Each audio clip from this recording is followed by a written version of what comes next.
here we are. I turned down here at the next block. Thanks, mister. I'll get off there.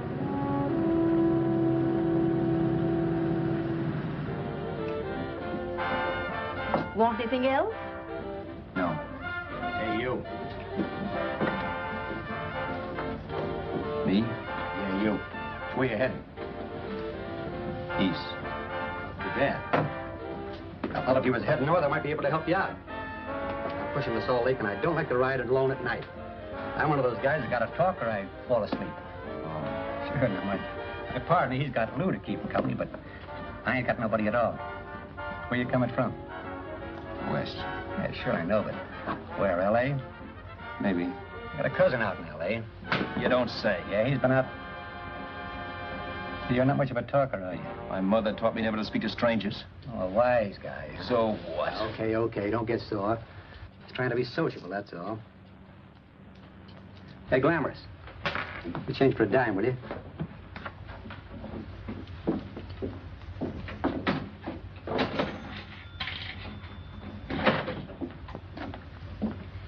Let's have something quieter this time, Joe. My head's splitting. Is that what's wrong with it? Done with your coffee? No. And don't rush me, will you?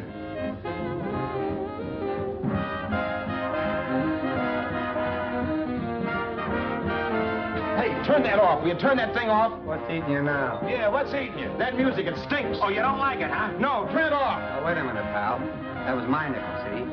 This is a free country. And I play whatever I want to. Okay. Sure, and if you don't like it, you don't have to listen to it. And you can leave here anytime you want to.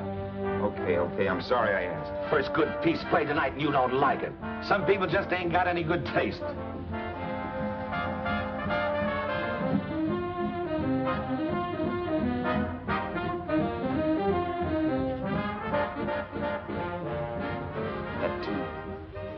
That tune.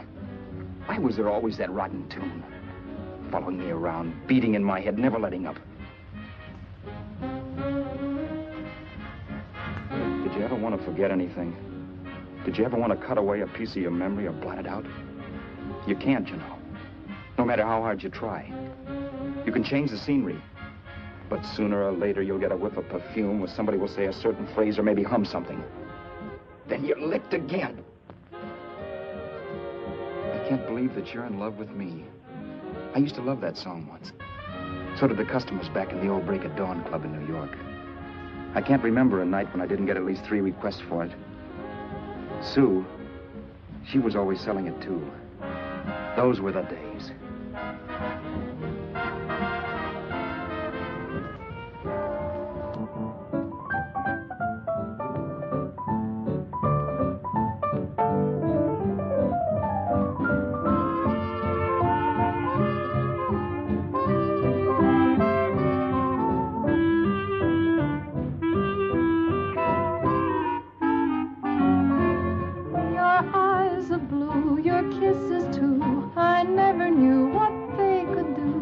I can't believe that you're in love with me. You're telling everyone you know that I'm on your mind each place you go. They can't believe that you're in love with me. I have always placed you far above me. I just can't imagine that you love me. And after all is said and done, to think that I'm the lucky one, I can't believe that you're in love with me.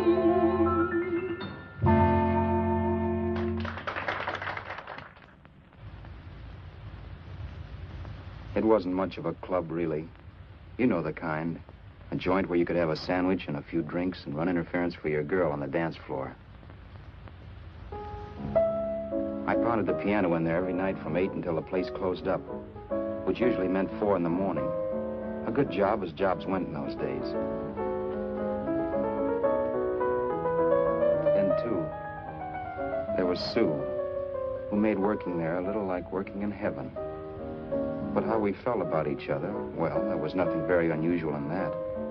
I was an ordinary healthy guy, and she was an ordinary healthy girl, and when you add those two together, you get an ordinary healthy romance, which is the old story. Sure, but somehow, the most wonderful thing in the world.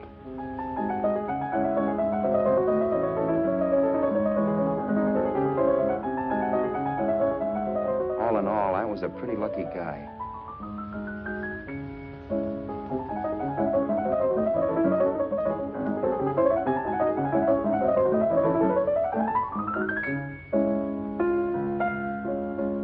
Mr. Paderewski, I presume. It's beautiful.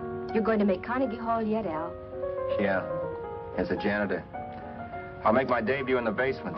I don't blame you for being bitter, darling, but you mustn't give up hope.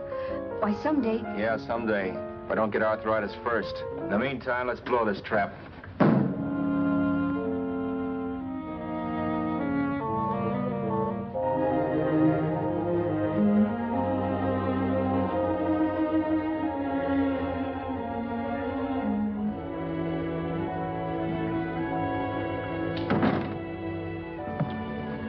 Like to get something to eat, hon? Oh, I don't think so, Al. I lose my appetite working in this flea bag. Let's go home. Okay. I can't stand much more of that dump. Did you see that drunk tonight trying to paw me? No, what drunk? Does it matter what drunk? Say, what's the matter with you tonight, darling? That's the third time you started to tell me something and then stopped. We shouldn't have any secrets from each other, Sue. Next week we're going to make with the ring and the license. You and me will be a team. Yes, that's right. In the Bush League. I don't get you. We've been struck out. It's a funny way to talk, darling. Don't you want to marry me? Al, look, I love you. You know I do, and I want to marry you. But But not now. Only after we've made good. Sunday I'm going away. Oh, I know you'll think it's silly. That's why I hesitated to tell you. But I'm going to California. I want to try my luck in Hollywood. That's the most stupid thing I ever heard of. Don't you know millions of people go out there every year and wind up polishing cuspidors? I thought you had better sense. You sound as if you don't think I have any talent. That has nothing to do with it. I'll make out all right. Maybe. But what about me? Doesn't it mean anything to you that you're busting up all our plans? We may not see each other for years? It won't be that long. I thought you loved me. I do. You know I do. Well, here we are. Al. Al, why can't you see my side of it? I'm young. We both aren't. And we've got all the time in the world to settle down. Oh, really, darling, what I'm doing is the only sane thing to do. I hate the thought of being so far away from you, but we'll be together again someday. Maybe you'll decide to come out too later on. So long. Al, aren't you going to kiss me goodnight? Sure. Why not? Good night.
You hit the jackpot this time. $10. Thanks.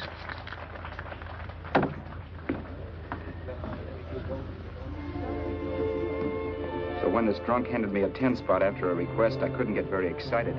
What was it, I asked myself? A piece of paper crawling with germs. Couldn't buy anything I wanted. It couldn't... Then I thought of something.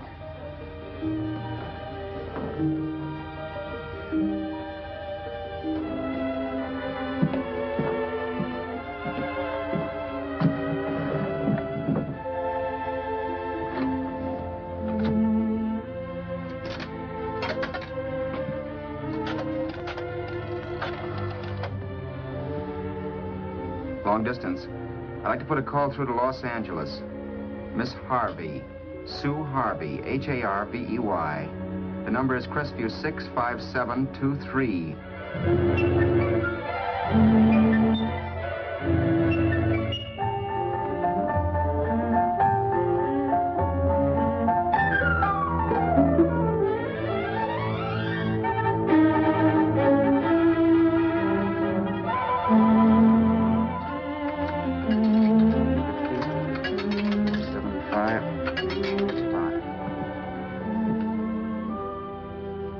Hello, Sue?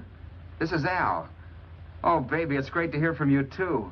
What's that? You do? Oh, me too, darling. I thought I'd go batty without you. I just had to... Huh? You're working as a hashlinger? Gee, honey, that's tough. Those guys out in Hollywood don't know the real thing when it's right in front of them. You just stick it out, Sue, baby. Keep going around to those casting offices. I'm sure you'll click. Look, I'll tell you what. You stay put out there, I'll come to you. No, don't try to stop me. Just expect me. Train? Who knows? Train, plane, bus, magic carpet. I'll be there if I have to crawl. If I have to travel by pogo stick. And then, let's get married right away, huh? That's the stuff.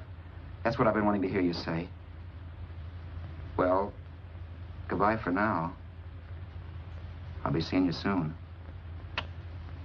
Yeah. Bye. The only way I could cross country was to thumb rides. For even after hawking everything, I only had enough money to eat. Money. You know what that is.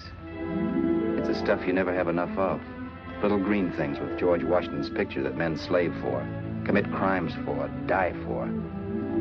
It's the stuff that has caused more trouble in the world than anything else we ever invented. Simply because there's too little of it. At least I had too little of it. So it was me for the thumb.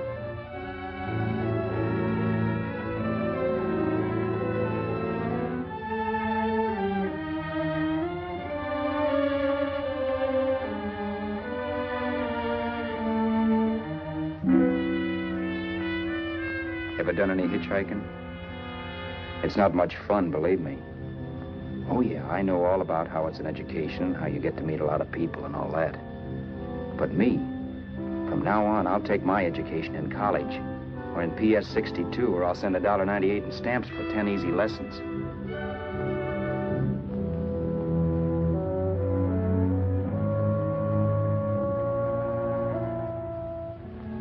Thumbing rides may save you bus fare, but it's dangerous. You never know what's in store for you. You hear the squeal of brakes. If only I had known what I was getting into that day in Arizona. Here, throw that in the back seat. Okay, let's go. Make sure that door's closed.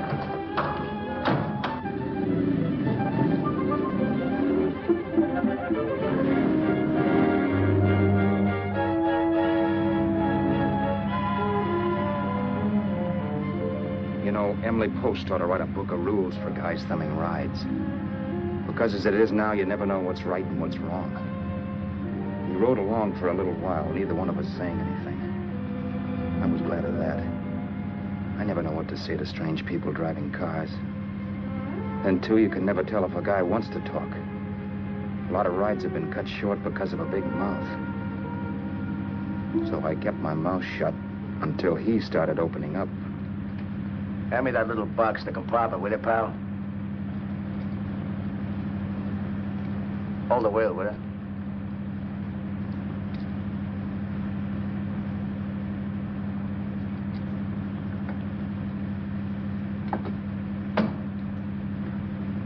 How far are you going? L.A. Well, you're really traveling, aren't you? Yeah, but I don't expect to make it for a couple of years at the rate I've been promoting rides. Not much luck, huh? Sure, all bad. Not many people stop for a guy these days. Afraid of a stick-up, maybe. Well, you can't blame them. Where you coming from? New York? Well, New York. You're in luck this time. I'm going all the way. Right through to Los Angeles. You drive a car? Sure. Whenever you're tired, let me know. I'll holler. I guess at least an hour passed before I noticed those deep scratches in his right hand. They were wicked. 3 puffy red lines about 1/4 of an inch apart. He must have seen me looking at them because he said, Beauties, aren't they? They're gonna be scars someday. What an animal. Whatever it was, it must have been pretty big and vicious to have done that. Right on both counts, New York. I was tussling with the most dangerous animal in the world. A woman. She must have been Tarzan's mate. Looks like you lost the bob. Certainly wasn't a draw. You know, there ought to be a law against dames with claws. Yeah. I tossed her out of the car in her ear. Was I wrong? Give a lift to a tomato, you expect her to be nice, don't you? Yeah. After all, what kind of dame's thumb rides? Sunday school teachers? Yeah. A little witch. She must have thought she was riding with some fall guy. And me, who's been booking horses around racetracks since I was 20. I've known a million dames like her. 2 million. Yeah. Stopped the car, opened the door. Take it on the yard, the Duffy sister, I told her. That's the stuff. As that was done, huh? But if you want to see a real scar, brother, get a load of this. Wow. I got that one dueling. Dueling? Yeah, we're just kidding, of course. My dad owned a couple of Franco-Prussian sabers. Kept them on the wall for decorations. Well, one day, the kid and I took them down when the old man wasn't around. Had a duel. He got me in the arm here. Pretty mean cut. Infection set in later. Yeah, I can see that. Now, give me that box again, will you? Yeah.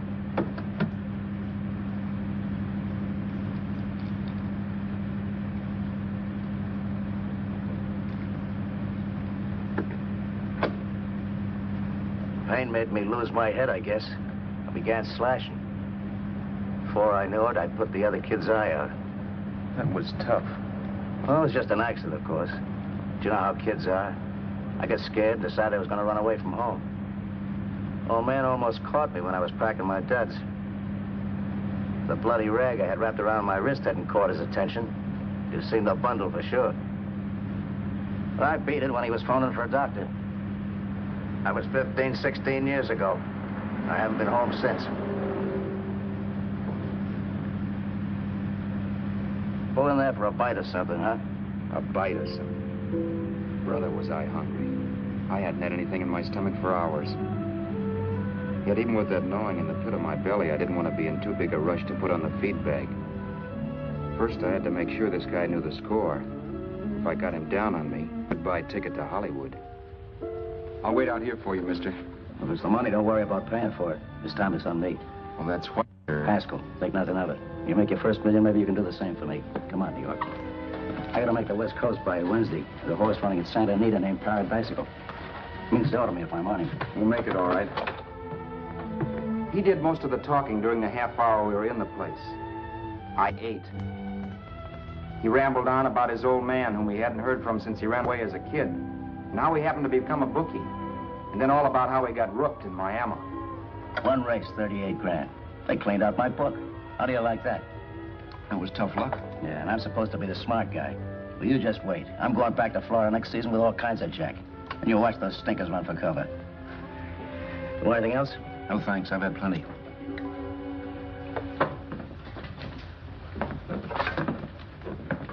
That check there, sister? Oh, just a minute. Your change, sir. Keep it, sister. Oh, thank you, sir. Call again. I'll be waiting outside for you when you finish work. Sharp check, huh?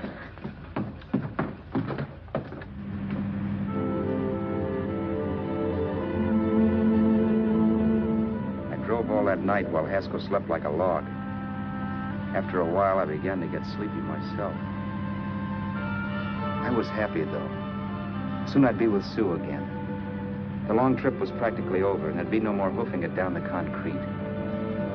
I began to think of the future, which couldn't have been brighter if I'd embroidered it with neon lights. It was nice to think of Sue shooting to the top. It's amazing what a full belly can do to your imagination. Your eyes are blue, your kisses too. I never knew what they could do. I can't believe that you're in love with me. You're telling everyone you know I'm on your mind each place you go. I can't believe that you're in love with me.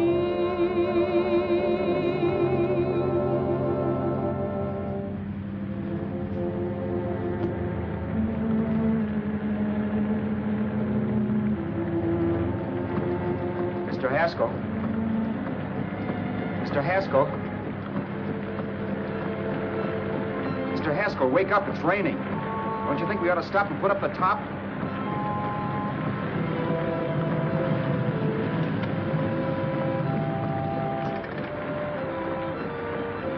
Mr. Haskell, I'm going to put up the top.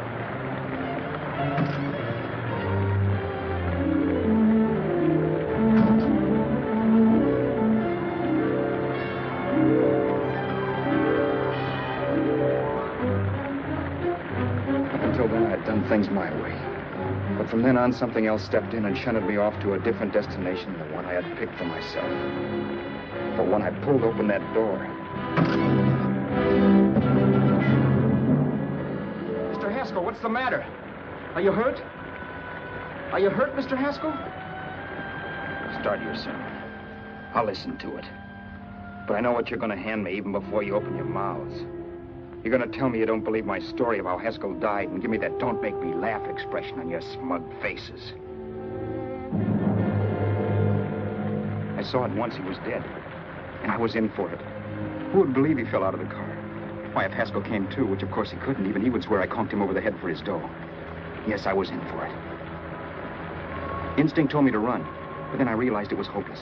There were lots of people back down the road who could identify me. That gas station guy and the waitress. I would be in a worse spot then, trying to explain why I beat it. The next possibility was to sit tight and tell the truth when the cops came. But that would be crazy. They'd laugh at the truth. And I'd have my head in the noose. So what else was there to do but hide the body and get away in the car? I couldn't leave the car there with him in the gully. That would be like erecting a tombstone.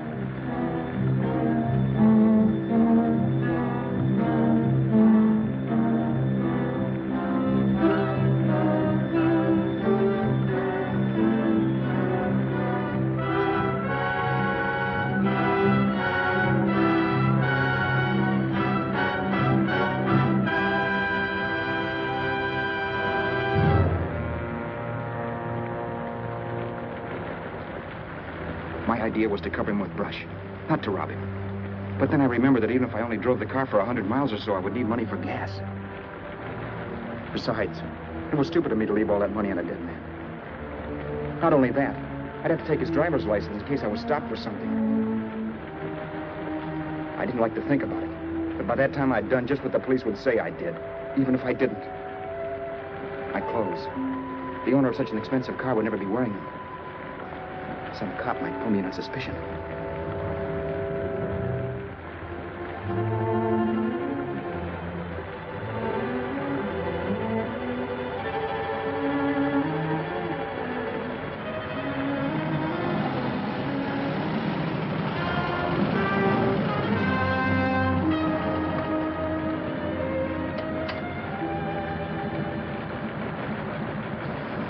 Hey, you, this your car?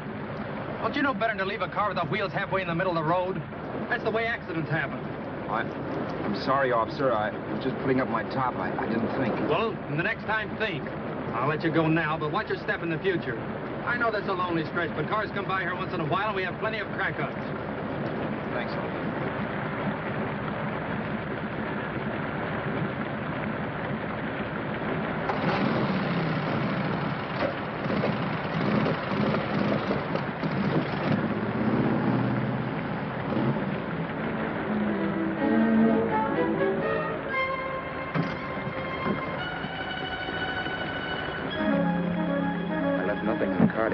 Miss Roberts. If they found a dead man in the gully now, it would be me.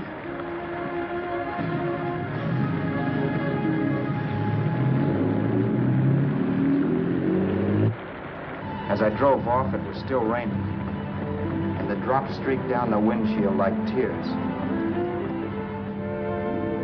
I kept imagining I was being followed and that I could hear sirens back in the distance. Just how long it took me to cover the 60-odd miles to the California state line, I don't know. I lost all track of time. But the rain had stopped and the sun was up when I pulled up to the inspection station. Hello? Carrying any fruits or vegetables? No. Any livestock or poultry? No. I'd like to see your registration and driver's license, please. Anything in the baggage compartment? Just baggage. Charles Haskell, Jr., age 30, brown eyes, dark hair. Identifying marks, none. Are you Charles Haskell, Jr.? Yes.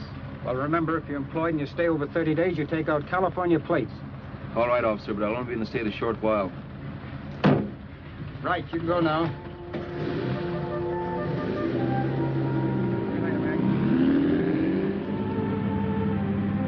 I couldn't drive any farther without some sleep. Cops or no cops, I knew I had to hit the hay and hit it hard. I was dead tired.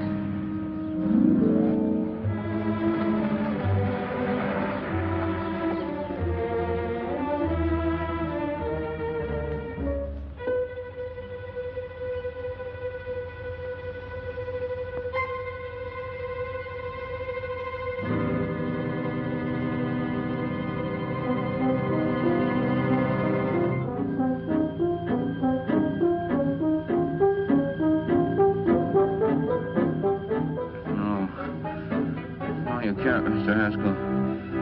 No.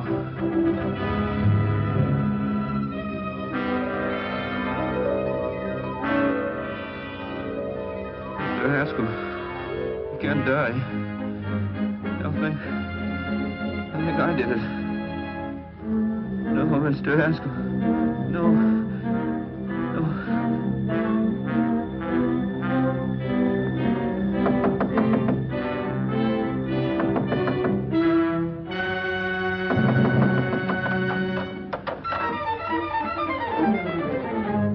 There? It's the maid. Can I come in and clean? Later. In a half hour. All right, sir.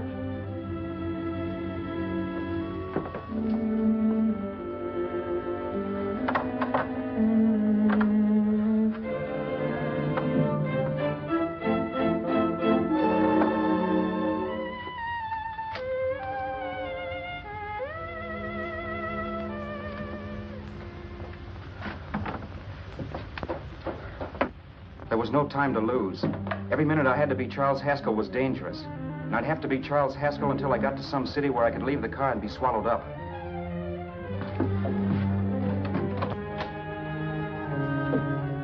That meant driving the car as far as San Bernardino, maybe even to Los Angeles. In a little town, I might be noticed, but in a city, I should be safe enough. Then, after I ditched the car, I could go on to Sue. But those 5 minutes at the state line made me realize it might be a good idea to find out a little bit about Mr. Haskell. Then if anybody asked me questions, I could give the right answers. The first thing I found out was that I had $768. This was a lot of jack, but believe me, it was the kind of money I'd rather not have.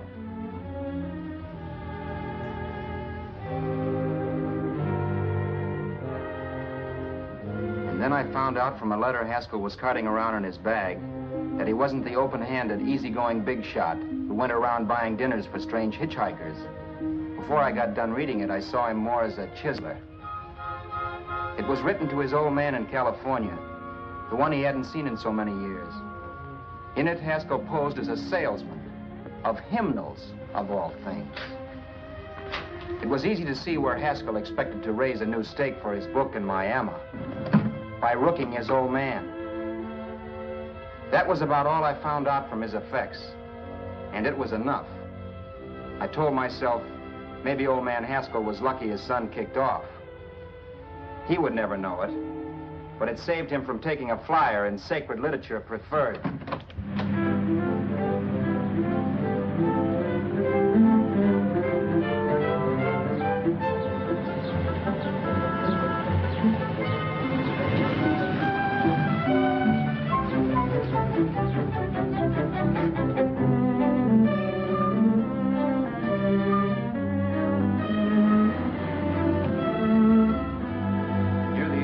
Desert Center, I pulled up for water. There was a woman. Hey, you! Come on if you want to ride.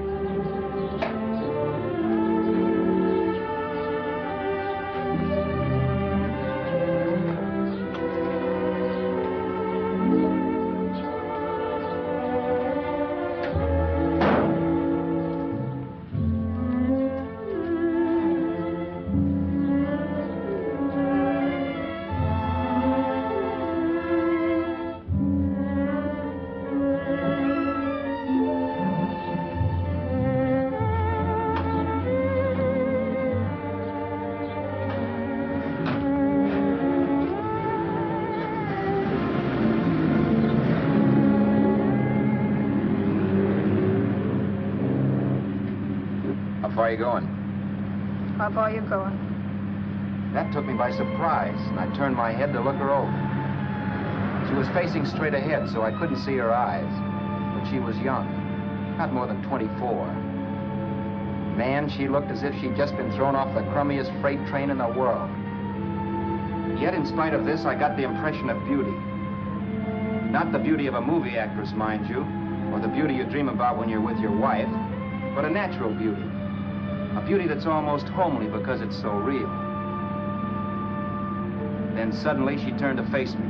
How far did you say you were going? Los Angeles? L.A.?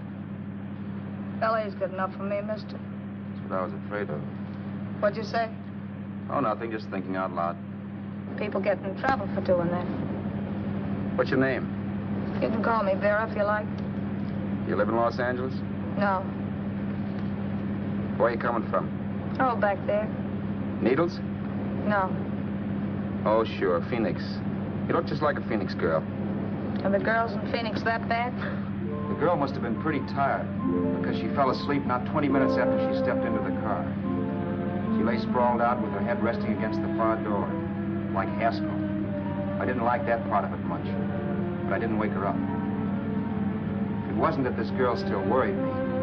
I'd gotten over that funny feeling I had when she looked at me, which I put down as just my jangled nerves. With her eyes closed and the tenseness gone out of her, she seemed harmless enough. And instead of disliking her, I began to feel sorry for her. The poor kid probably had had a rough time of it. Who was she anyway? And why was she going to Los Angeles? And where'd she come from in the first place? The only thing I knew about her was her name. Not that it made any difference. A few hours more and we'd be in Hollywood. I'd forget where I parked the car and look up Sue. This nightmare of being a dead man would be over. Who this dame was, well, it was no business of mine. Where did you leave his body? Where did you leave the owner of this car? You're not fooling anyone. This buggy belongs to a guy named Haskell. That's not you, mister. You're out of your mind. That's my name, Charles Haskell. I can prove it. It's my driver's Save license. yourself the trouble, mister. Having Haskell's wallet only makes it worse. It just so happens I rode with Charlie Haskell all the way from Louisiana. He picked me up outside of Shreveport. You rode? You heard me. Then it all came back to me. All the talk about dueling and scars and scratches. There was no doubt about it. Vera must be the woman Haskell had mentioned. She must have passed me while I slept. Well, I'm waiting. My goose was cooked. She had me. That Haskell guy wasn't dead yet. He wasn't stretched out stiff and cold in any Arizona gully. He was sitting right there in the car, laughing like mad while he haunted me. Well? There was nothing I could say. It was her move. Vera, whatever her name was, was just my luck picking her up on the road. It couldn't have been Helen, or Mary, or Evelyn, or Ruth. It had to be the very last person I should ever have met. That's life. Whichever way you turn, fate sticks out a foot to trip you.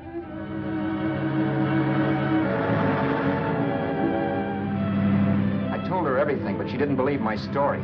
I should have saved my breath. That's the greatest cock and bull story I ever heard. So he fell out of his car. Say, who do you think you're talking to, a hick? Listen, mister, I've been around, and I know a wrong guy when I see one.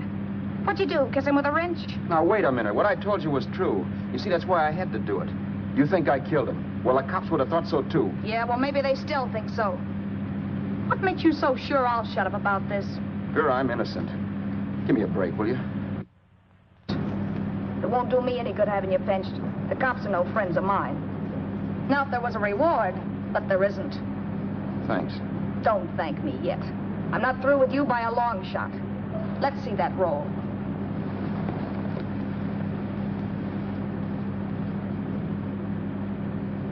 Is that all Haskell had? Isn't it enough? No, I thought he had more. Not that I know of. You can search me. You think I'm holding out on you? Well, maybe I will at that. He told me he was going to bet $3,000 on a horse named Paradisical on Wednesday at Santa Anita. He was stringing you along. He meant 300. Maybe. Sure, $3, 300. He was a piece of cheese, a big blowhard. Listen, mister, don't try and tell me anything about Charlie Haskell. Remember, I knew him better than you did. Okay, then you knew he was a four-flusher. That explains the $3,000 bet. I'm not so sure he didn't have that $3,000. Why should I believe you? You got all the earmarks of a cheap crook. Now, wait a Shut minute. up. You're a cheap crook and you killed him. For 2 cents, I'd change my mind and turn you in. I don't like you. All right. Don't get sore. I'm not getting sore. But just remember who's boss around here. If you shut up and don't give me any arguments, you'll have nothing to worry about. But if you act wise, well, mister, you'll pop into jail so fast it'll give you the bends. I'm not arguing. Well, see that you don't. You know, as crooked as you look, I'd hate to see a fella as young as you wind up sniffing that perfume that Arizona hands out free to murderers. I'm not a murderer. Of course you're not. Haskell knocked his own head off. He fell. That's how it happened, just like I told you. Sure, and then he made you a present of his belongings. I explained why I had to do skip that. it. Doesn't make a difference one way or another. I'm not a mourner. I liked Haskell even less than I like you. Yeah, I saw what you did to him. What do you mean? Those scratches on his wrist. Sure, I scratched him. Don't say you did. So your idea was to drive the car a little way, maybe into San Bernardino, and then leave it. You weren't going to sell it? Sell it? You think I'm crazy? Somebody else's car? See, all I want to do is leave it somewhere and forget I ever saw it. Not only don't you have any scruples, you don't have any brains. I don't get you. Maybe it's a good thing you met me. You'd have got yourself caught, sure. Why, you dope. Don't you know a deserted automobile always rates an investigation? Huh? Look, the cops find a car. Then they get curious. They wonder where the owner is. So, all right, they don't trace Haskell. They trace you. I never thought of that. The only safe way to get rid of the car is to sell it to a dealer. Get it registered under a new name. Say, stop at the next store. I want to get a bottle and do some shopping before we hit L.A. Okay. As soon as we find a place, I'll drop you off and pick you up later. Nothing doing. You're coming in, too. From now on, you and I are like the Siamese twins. Have it your way, but I don't get the point. The point is, I don't want you to get lost. I'm not going to beat it if that's what you're afraid of. I'll say you're not. Well, I'm going to see that you sell this car so you don't get caught. Thanks. Of course, your interest wouldn't be financial, would it? You would want a small percentage of the profits. Well, now that you insist, how can I refuse? 100% will do. Fine. I'm relieved. I thought for a moment you were going to take it all. I don't want to be a hog. A few hours later, we were in Hollywood. I was recognizing places Sue had written about. It struck me that far from being at the end of the trip, there was a greater distance between Sue and me than when I started out. Vera wasn't kidding with that Siamese twins crack. She rented a little apartment as Mrs. Charles Haskell. When I objected to this, she explained that it was on account of the car. A dealer might think something was funny if he called and found we were using different names.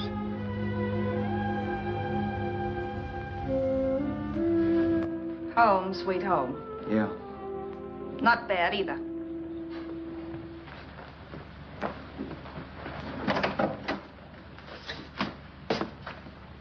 In case there's any doubt in your mind, I'll take the bedroom. Yeah. Sure is stuffy in here.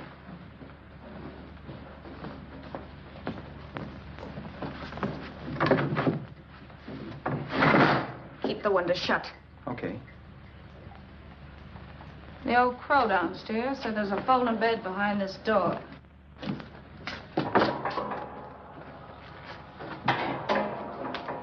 You know how to work it? I invented it. Some joint. One can't have everything.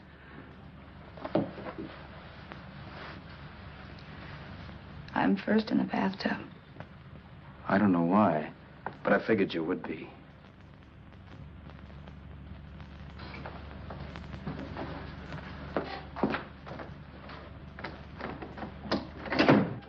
Boy, oh boy. It sure feels good to be clean again. I must be 10 pounds lighter. You must be. Well, hitching rides isn't exactly the way you keep your schoolgirl complexion. I wish that guy with the sacks would give up. Gets on my nerves. Forget it. Have a drink. Aren't you afraid I might take you up on it? If I didn't want to give you a drink, I wouldn't have offered it. Why be a sorehead, Roberts? You got yourself into this thing. You should be grateful I'm not turning you in. Why, if I wasn't regular, you'd be in the pen this minute, being photographed, fingerprinted, and being pushed around by the cops. So cheer up. Get rid of that long puss.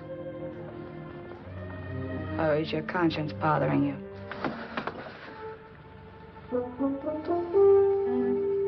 No. It isn't. Swell. That's the spirit. He's dead and no moaning around will bring him back.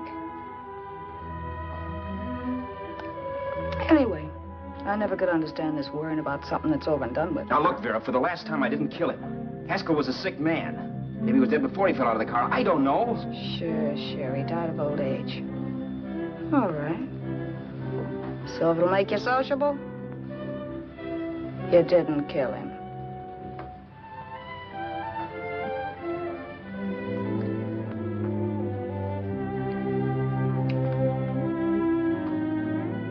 Thanks.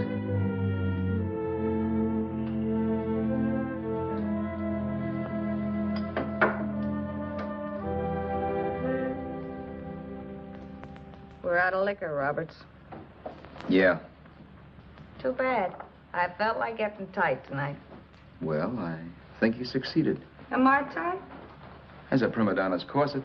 That's good. I wanted to get tight. Why? What have you got to get tight about?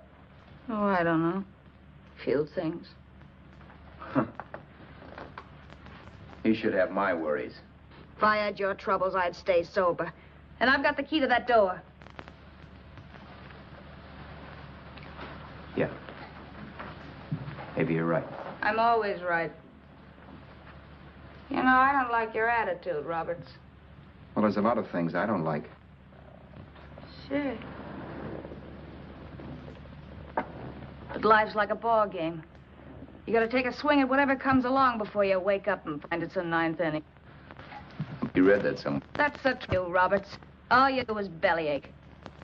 Taking it easy and, well, trying to make the best of things. But maybe that's what's wrong with the whole world. Get the professor. People knock themselves out trying to buck fate. Now, take you, for instance. You're lucky to be alive. Why, suppose Haskell had opened your door. You'd be playing a harp now. Think of that. You think of it. I'm tired of thinking. There's plenty of people dying this minute. I would give anything to trade places with you. I know what I'm talking about. I'm not so sure.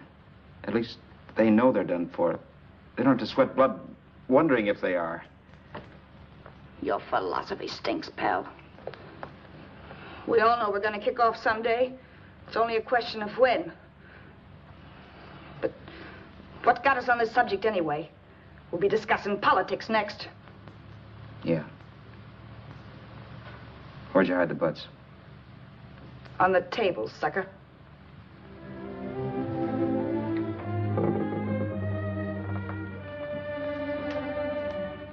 We bored each other with conversation for a couple of hours longer. Every 5 minutes, one of us was wishing we had another bottle or a radio or something to read. Then finally, we ran out of chatter. I know it's only 11 o'clock, but I want to get up early and make the rounds of the used car lots. No hurry about that. We got all the time in the world. Maybe you have, but if you think I want to stay cooped up in this place any longer than I have to, you're batty. It's not a bad place. Pay plenty for diggings like this in New York. I wouldn't like it if it was the Ritz.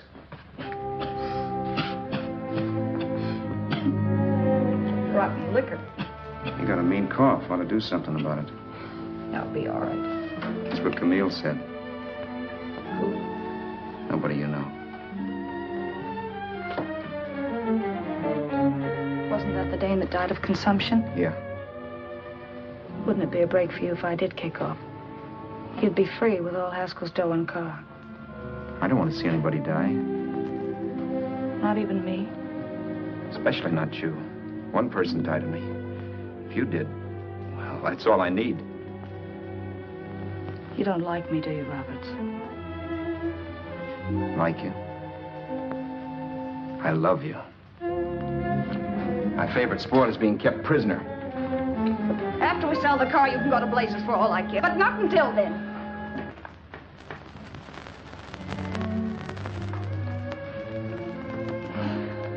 I'm going to bed.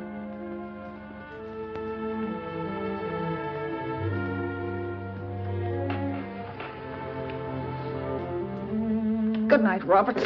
Don't try and sneak away during the night. All the doors are locked. Anyway, if I find you gone in the morning, I'll notify the police. They'll pick you up. Don't worry, I know when I'm in a spot. Well, good night. I hope that portable rack isn't too uncomfortable for you. Don't lose any sleep over it, will you, Vera?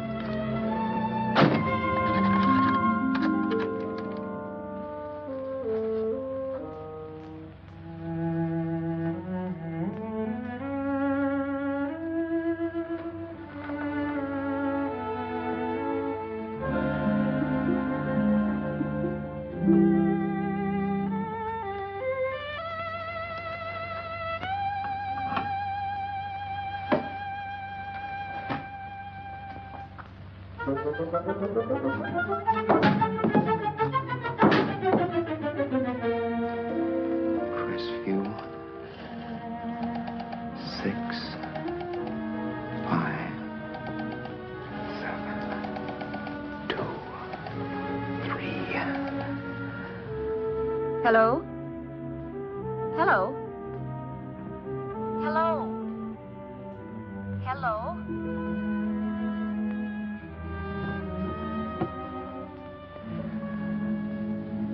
No. Not yet, darling. Tomorrow. Maybe.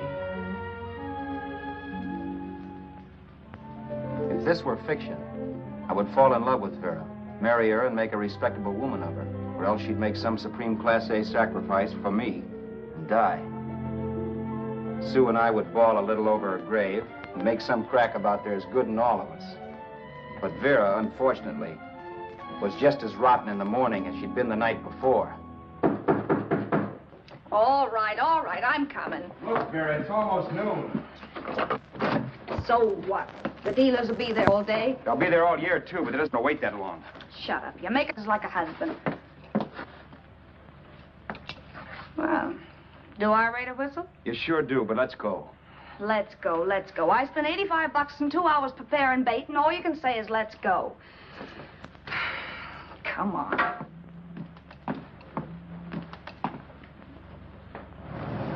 We passed a few used car lots last night down this way. What do you think we can get for this heap? I don't know. Plenty. You let me handle everything.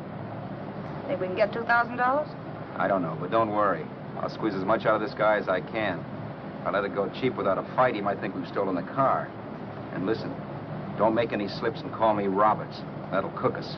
I don't need you to tell me that. You better just sit by and keep your mouth closed. Remember, we're both in the soup if anything happens. Forget it and drive. You're my wife, Vera Haskell. Look, after the deal's closed, let's go back to that place on Hollywood Boulevard where I saw the fur jacket. I want to buy it. After the deal's closed, I'm saying goodbye to you. That's right, I forgot. I guess I'm getting kind of used to you. Well, that's a habit you could start breaking. Let's try this place in the middle of the block.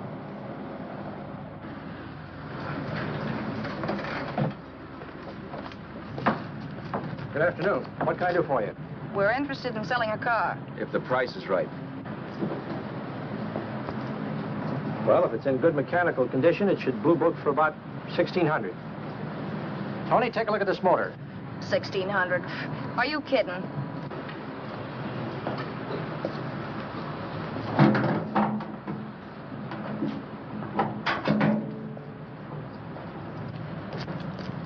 Well, maybe 1850. Before I let it go for 1850, I'll wreck it and collect the insurance first.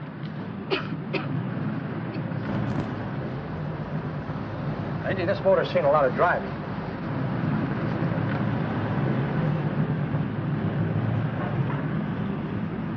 While the mechanic inspected the car, we haggled. At last, when we were all worn out, we hit a compromise. His price. Okay, it's a deal. All right, come in. We'll sign the papers. I have the ownership papers right here with me. Look, Vera, in the meantime, will you clean the dash compartment? There may be some stuff in it. All right, darling. $1,850. That dirty crook.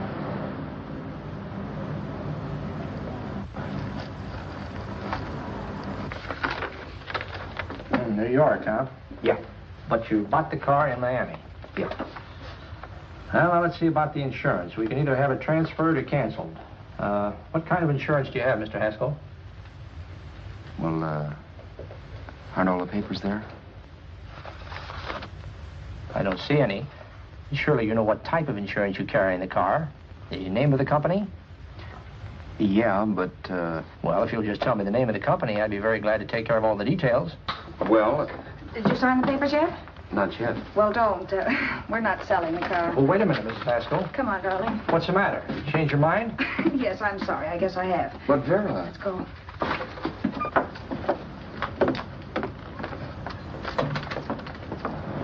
You got me out of a tight spot, Vera.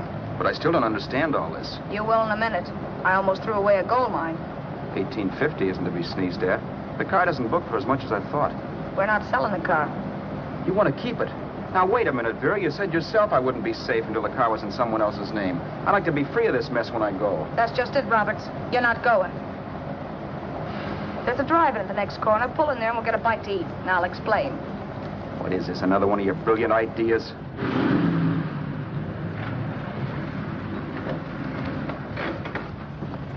Oh, I take your order? Make mine a ham sandwich and coffee. And for you, sir? Oh, I don't care. The same. Thank you.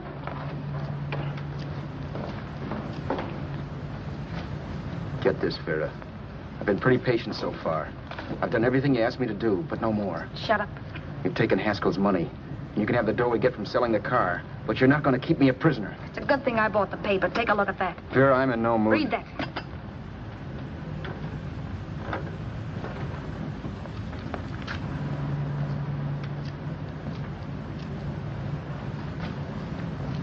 No. Yes. No, I won't do it. Yes, you will. You think I'm crazy? It's impossible, I tell you. Excuse me.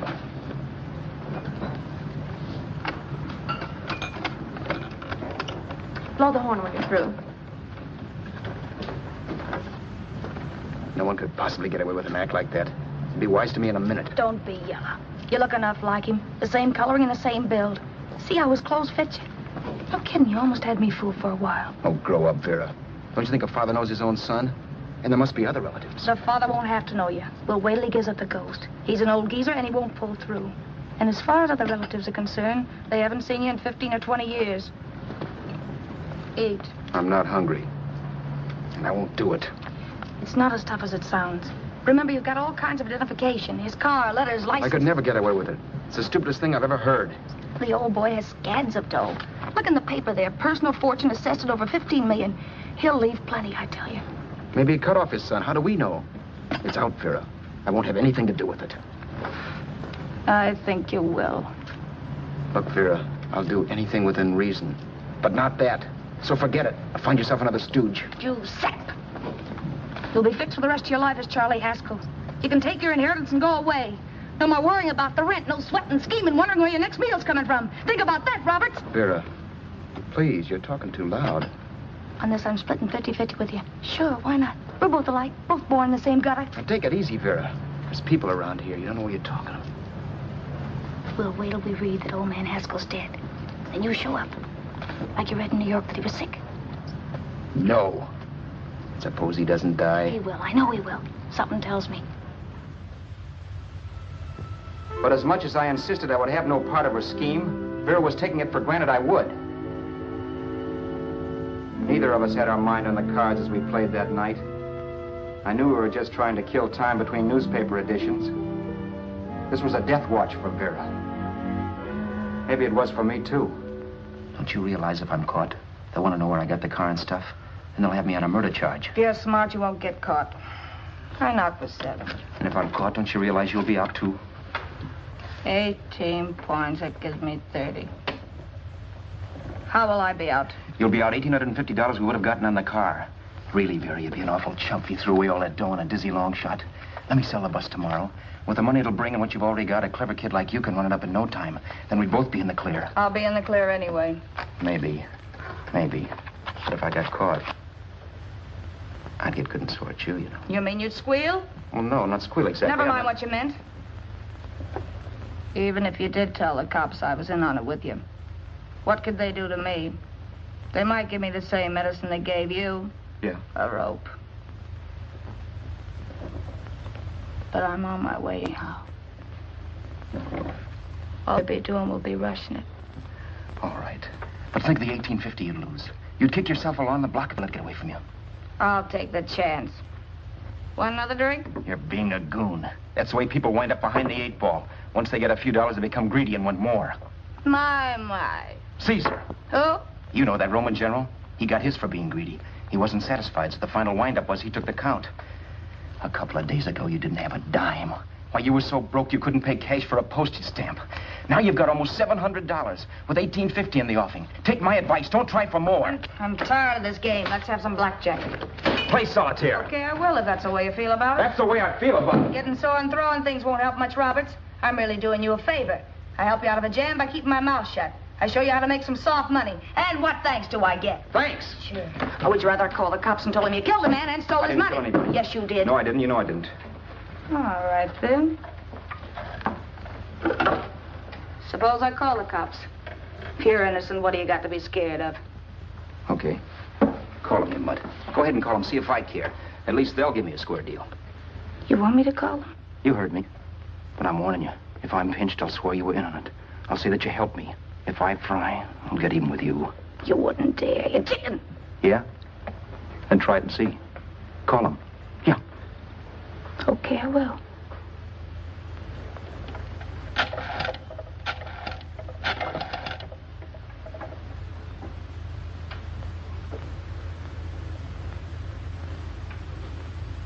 Information? I want the number of the Hollywood police station. Okay, I got it. Thanks. Wait a minute, Vera. You wouldn't do that. Well, wouldn't do that, and I'll show you if I would. Take it easy now. Let's talk this over. This was early in the evening, and the conversation, while hectic, was at least pitched low. But as the minutes passed, and more obstacles to her plan popped into my head, the air got blue. Each word coming from our lips cracked like a whip. I reminded her that as Charles Haskell, I didn't even know my mother's name, where I'd gone to school, the name of my best friend, whether I had an Aunt Emma or not, my religion, and if I'd ever owned a dog. I didn't even know what my middle initial stood for. I also pointed out that the real Haskell had a scar on his forearm. His people never saw that scar. He told me he ran away right after putting out the kid's eye. Yeah, but his father knew he was cut. It'd have to be some kind of a mark. So what? The old man's dead, or will be. I hope by tomorrow morning's papers. Anyway, you could cut yourself a little, couldn't you? Boy, for that kind of dough, I'd let you cut my leg off. You're drunk and you're crazy mad, Vera. Turn me in if you want to, but I won't get mixed up in this. Besides, how do we know Haskell was such a phony? Maybe it wasn't the man's son at all. Maybe he just dreamed it up. Well, dreaming or not, you won't be dreaming when the law taps you on the shoulder. There's a cute little gas chamber waiting for you, Roberts. And I hear extradition to Arizona's a cinch. Where's that phone? Vera! Leave me alone. Vera! Here. I want a phone. Call police. I hate you, yellow stinker. You leave me alone. I'll let you alone when you promise to leave the phone where it is. You're drunk. You don't know what you're doing. You're hurting me. Will you promise? All right.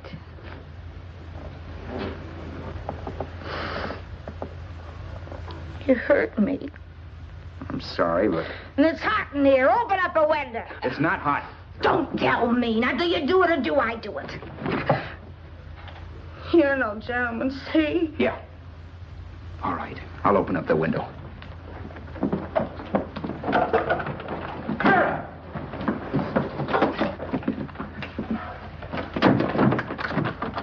door. Please open the door. Vera, open the door. Don't use the phone. Listen to me. I don't like you, Roberts. You're no gentleman, see?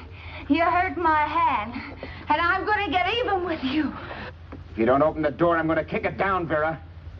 Vera, don't call the cops. Listen to me. I'll do anything you say. Vera, let me in. I'll break the phone.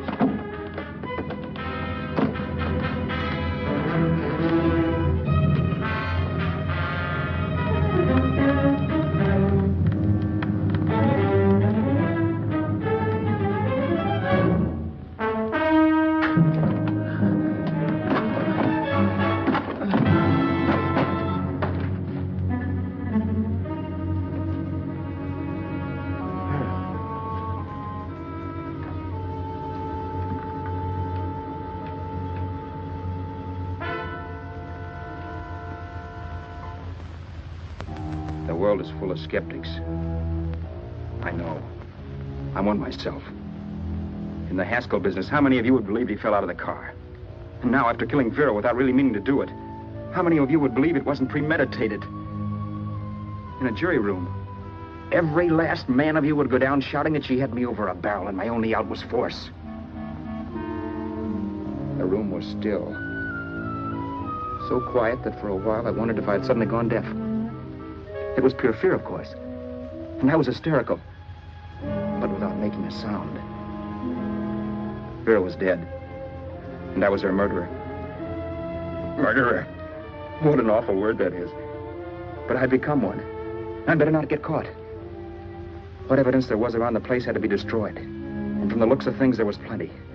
Looking around the room at things we'd bought was like looking into the faces of 100 people who had seen us together and who remembered me. This was the kind of testimony I couldn't rub out.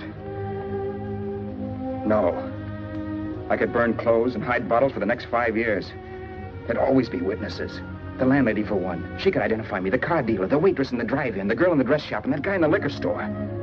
They could all identify me. I was cooked. Done for. I had to get out of there. While once I'd remained beside a dead body, planning carefully how to avoid being accused of killing him, this time I couldn't. This time I was guilty. I knew it. Felt it. I was like a guy suffering from shock. Things were whirling around in my head. I couldn't make myself think right. All I could think of was the guy with the saxophone and what he was playing. It wasn't a love song anymore. It was a dirge.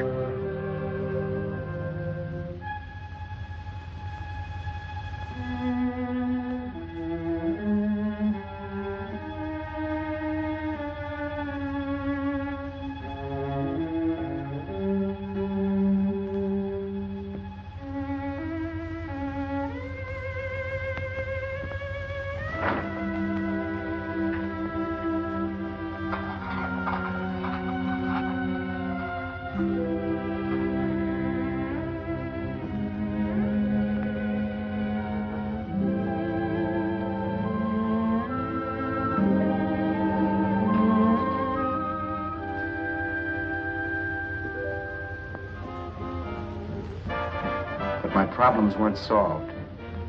I had to stay away from New York for all time because Al Roberts was listed as dead and had to stay dead. And I could never go back to Hollywood. Someone might recognize me as Haskell. Then, too, there was Sue. I could never go to her with a thing like this hanging over my head. All I could do was pray she'd be happy.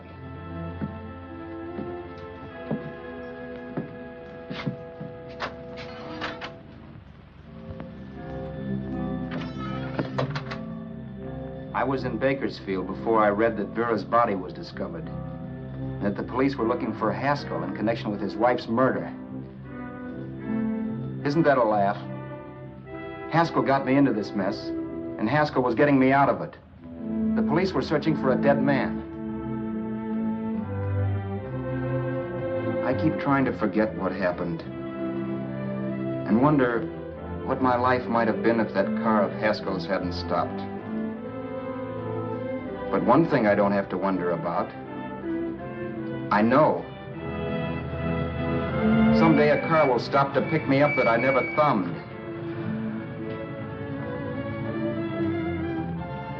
Yes. Fate, or some mysterious force, can put the finger on you or me for no good reason at all.